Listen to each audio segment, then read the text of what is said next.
trauma responses are so different across the board. And I'm not a mental health professional, but there is Mhm. a concept called a not only growth mindset, but growth after trauma, like Yep. trauma growth, Yep. I guess.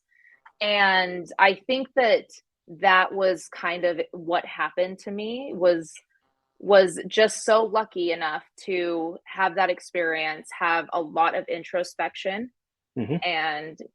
and from there just I realized that it was paradoxical to go through it Hmm. in order to know it so effectively that I could walk in, like, I could be peaceful, you know? It wasn't just an input thing, it was also an output thing. I wanted to be more controlled in my emotions and more controlled in my anger, so that Yep.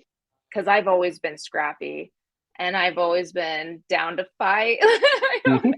Yeah. And it is something in the blood, it is something in the personality that you get to the levels that you are, I am. And it isn't normal Yeah. for the majority of civilians. It's not normal. To dedicate oneself to such a hard life takes an interesting type of person. And this is where and talking about retrospective viewpoints as to where we are now, I Mhm. have to had to look where I was before. And in the overall scope, this is where I often question what is the why and Yeah. what is the why we fight. And this is helping me understand violence, the nature of violence, and my own capacity and purpose attached to violence, knowing that it is not my purpose to be violent, but to understand how violence has been a currency, has been a crutch, and Mhm. has been a great evil, but it has also been a means of which I have developed an interesting sense of empathy. And I'm Yeah. not alone in Yeah. that because, again, people who have seen incredible amounts of violence, I believe, have a higher capacity for empathy. I I I tend to agree. I also think that it's interesting that you say it like that, because I've seen different scenarios, especially in somebody like my like father, for Hmm. example. He was very volatile and violent because his father was violent. So you had this generational trauma that Yep. kind of continued down, and it still landed with me. Yep. But where I redirected it, where I forced that energy, was what mattered to me. And Yep. I wanted to fight, which is not something that a lot of people really want. And for me, it did. It helped increase my empathy. It helped Hmm. increase my understanding. It helped it helps show me that we're all just one thing trying to figure it out, living this life. We have to consider that violence is going to and has always been a huge part of this physical world that we live Hmm. in, and to ignore it and to turn away from it is service to no one. Yep. Not yourself, not your children, like not your baby girls, not your sisters, not your nieces, not your mothers, and not your fathers either. Like, men, statistically, 1 in 4 are just as likely to be, you know uh essayed. And I don't know what we can say on here, but you We know have we're raw, unfiltered, uncensored, up until the yeah. point Facebook and the algorithm says no. So Yeah, and but like you were saying earlier, my empathy for men in some situations has shortened my fuse. I will no mhm, longer appease certain behaviors mhm, simply because I have trained violence. And I think it's a good thing, because where my boundaries are, when you know when it's the time, when you know when it's the answer, it's a good gauge for anything in life, and you can apply it to everything. mhm. Knowing where you end and something else begins is crucial in knowing who you are.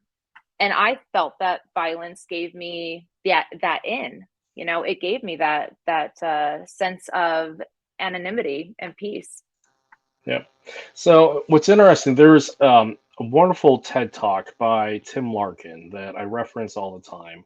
And the very Love it. basic title is When Violence is the Answer, It is the Only Answer. And that's really hard for people to stomach. because Mm-hmm. one, they don't have that mindset, and their scope of reality isn't as such where they've had to deal with real world violence. Because a common issue that we find within the martial arts community is you have the people who actually will deal with violence professionally and personally because of either life circumstance and job. Then the Mm-hmm. majority of the people that participate in martial arts are there because it's something to do. And like Mm-hmm. the reasons why aren't as tailored towards the scope of reality of actual violence.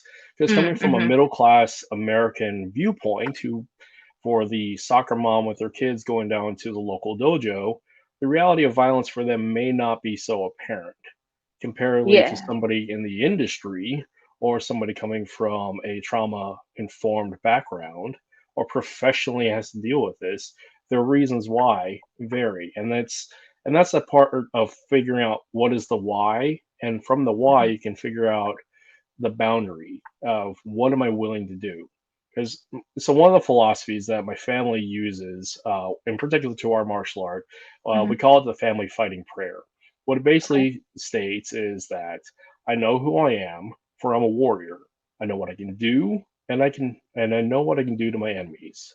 Therefore, I am at peace, and there is no conflict. Yes, it is that give and take, right? Is that Hmm. radical acceptance and letting go of whatever is going to happen and let it happen. Yep. And knowing that whatever default method you go to, we say this a lot, and it's you don't rise to the occasion, you Yep. sink to the level of your training. Hmm. And for every time that you train at 100%, you're fighting at like 50% in the real world. Hmm. There's so many misconceptions that you can just go to a dojo and suddenly you'll be able to win against everybody. Yeah. Oh, and their reason, I'm sorry about that. Their reasonings for starting, I tend to find kind of like Tim Larkin said at 70-30, Hmm. where he was saying like 70% it's after the fact. Hmm. And I mean, gosh, I felt like 90-10, you know. I felt like there were so many women more often than not that came in after something Yep. happened. Yep. And to develop that warrior mindset is not easy after you have fallen into a hole. You know, you Hmm. have to climb out of the hole first. Yeah. And that's what we try to do with Krav, and that's what I try to do with my own training and with my online presence is to give that credence to it.